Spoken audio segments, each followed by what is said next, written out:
So all forms that we perceive are sensory information.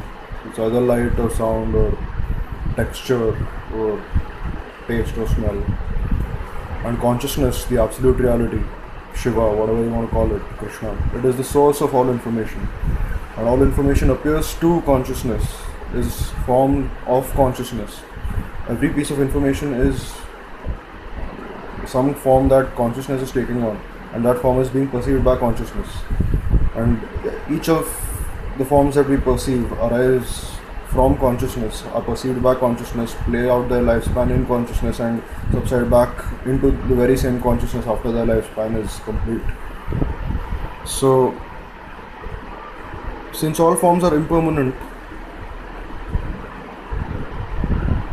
form has less of a reality than the source of the form, because it is the source of the form that is expressing as the form. And the form is born and dies, but the source of the form is present before, during, and after the life of the form, whatever form it is that we're talking about. So every form that you've ever experienced has been a form of this consciousness, and therefore whatever it is you love, it is consciousness that you love. Whatever it is you're attached to, it is consciousness that you're attached to.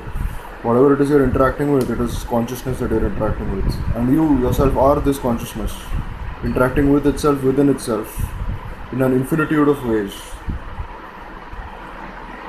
So all information possible is already in consciousness, in a state of timelessness here and now. So there is no such thing as gain or loss, because eternally all possible information is present already in consciousness. So when something is born, it is born out of this consciousness. The potential for that form is present in consciousness. When something expresses itself, it expresses itself in consciousness, and that expression is perceived by consciousness. And at the end of the lifespan, the form returns to the very same consciousness. And this consciousness is eternal, and it is our true identity, our true self. And as we discussed earlier, this consciousness plays out the game of hide and seek, in which it pretends to be an ego and then runs around in space and time to re-attain its apparently lost perfection. So, as you just seen, gain and loss are illusory. So the concept of value is also illusory, because only something that can be gained or lost has value. So the concept of value arises in consciousness, and consciousness itself is priceless, and it is your true self, indestructible, perfect, already here and now.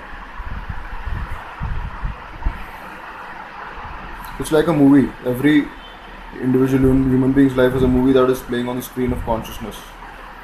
And the information for the entire lifespan of any character is already in consciousness, and consciousness is eternal. So death is simply not real,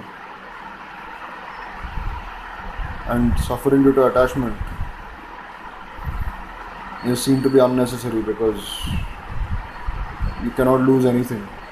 As Terence McKenna says, nothing lasts but nothing is lost.